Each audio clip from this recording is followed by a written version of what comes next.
Dobrý den, dámy a pánové, máme tady další diktát z knihy Česky krok za krokem 2, která vás připravuje na úroveň B1.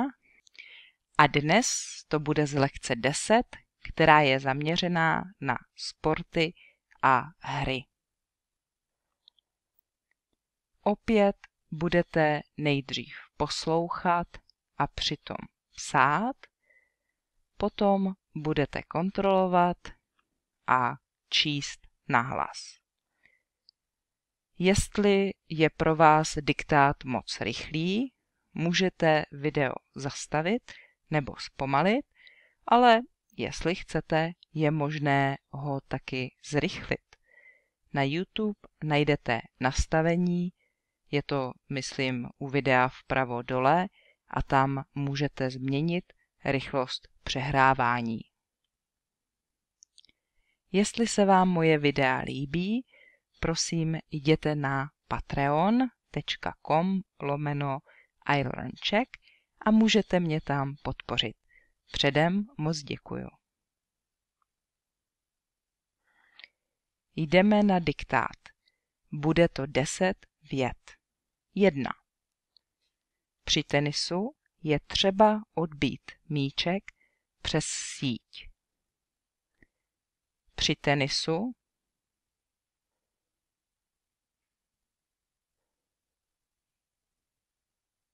je třeba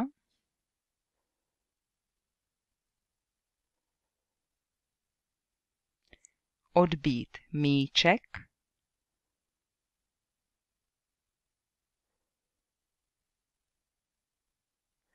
přes síť.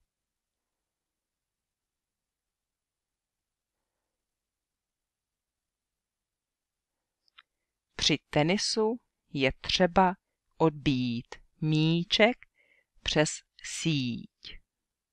2.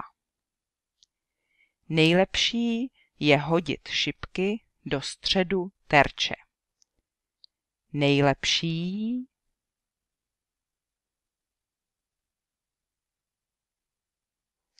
je hodit šipky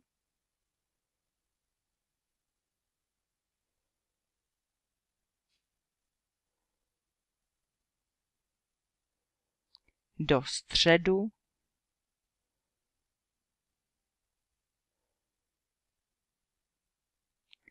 terče.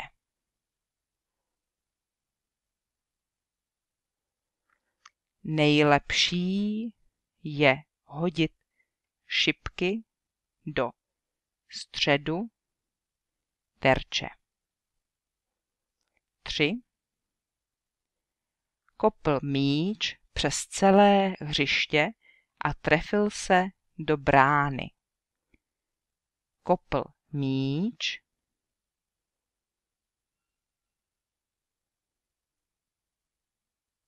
přes celé hřiště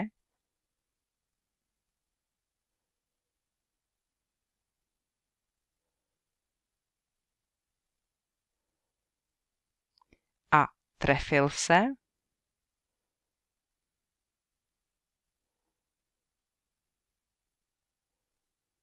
do brány.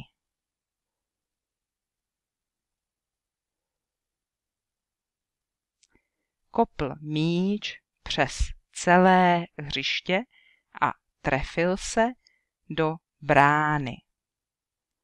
4. Potápěči se potopili hluboko pod hladinu. Potápěči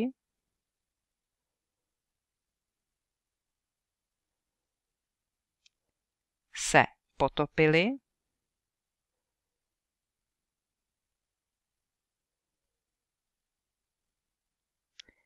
hluboko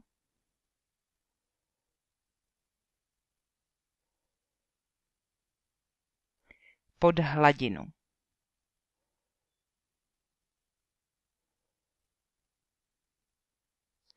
Potápěči se potopili hluboko pod hladinu. 5. Řekněte, jaké vybavení potřebují horolezci. Řekněte,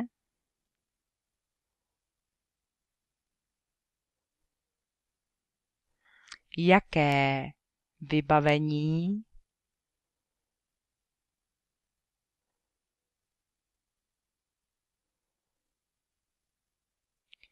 potřebují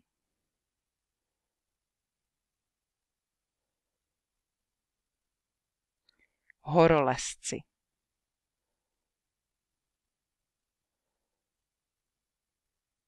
Řekněte, jaké vybavení potřebují horolezci. 6. Svým výkonem vytvořila světový rekord. Svým výkonem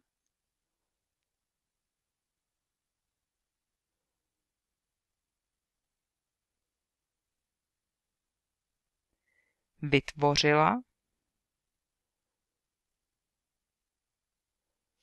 světový rekord.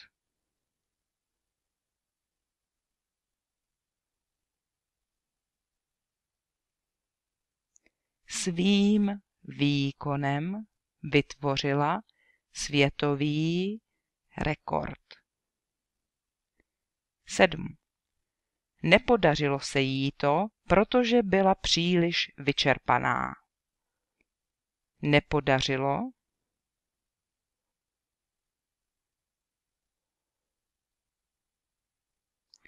se jí to,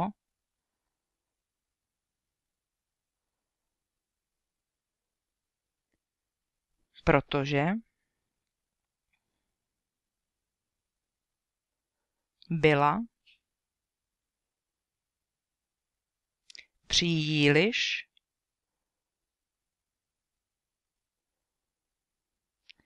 vyčerpaná.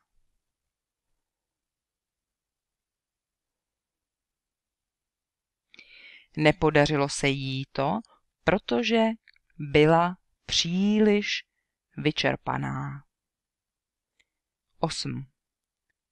Na cestě ho chvíli doprovázeli jeho přátelé. Na cestě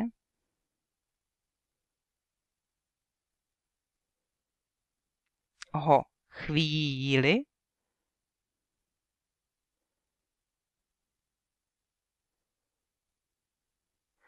doprovázeli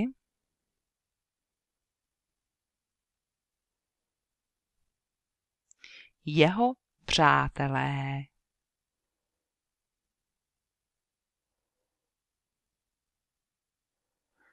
Na cestě ho chvíli doprovázeli jeho přátelé. 9. Vzpomíná, že cítil absolutní svobodu. Vzpomíná,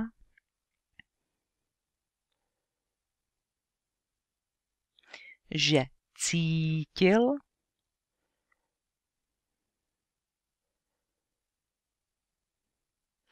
absolutní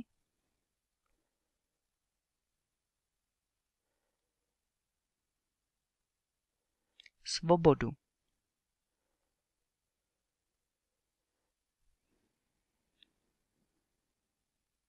Vzpomíná, že cítil absolutní svobodu.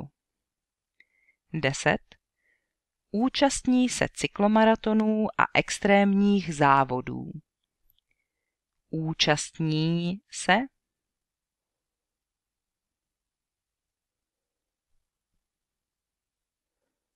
cyklomaratonů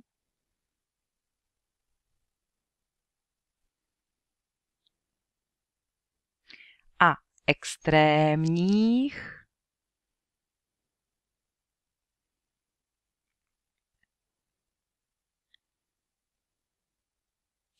závodů.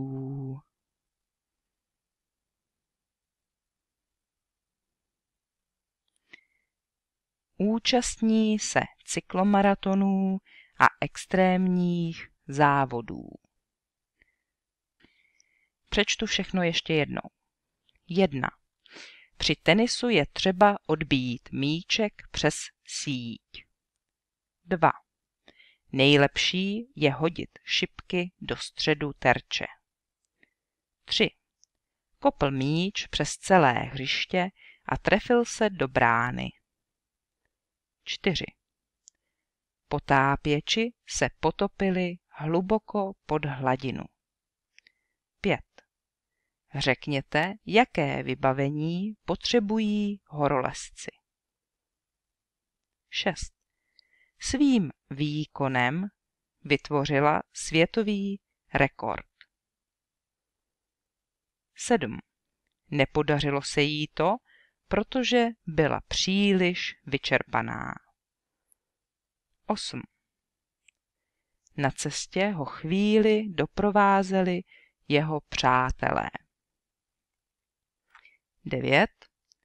Vzpomíná, že cítil absolutní svobodu. 10. Účastní se cyklomaratonů a extrémních závodů. A teď si to zkontrolujeme a prosím, čtěte nahlas. Při tenisu je třeba odbít míček přes síť.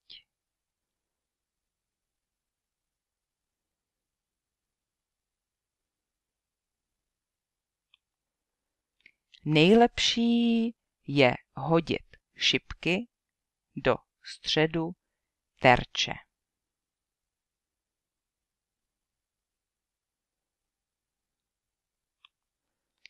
Kopl míč přes celé hřiště a trefil se do brány.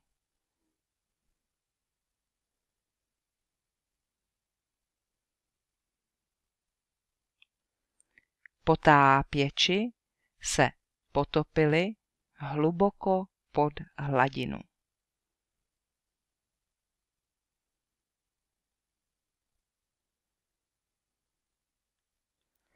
Řekněte, jaké vybavení potřebují horolezci.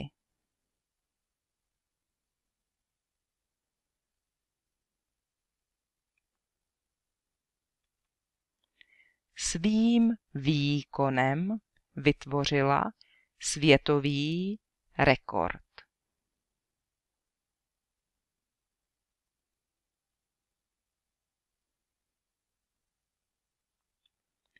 Nepodařilo se jí to, protože byla příliš vyčerpaná.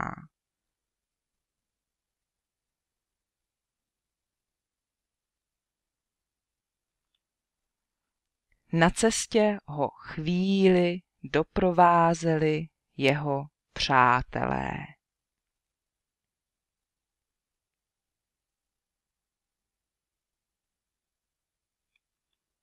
Vzpomíná, že cítil absolutní svobodu.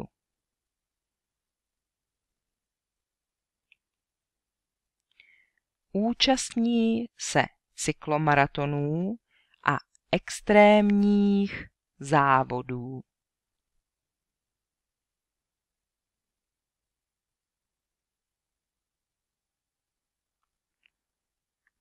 To je všechno. Doufám, že jste byli úspěšnější než minule a když ne, tak musíte vydržet. Můžete mi napsat do komentářů, co je pro vás nejtěžší, nebo jestli máte nějaké otázky, tak prosím, ptejte se.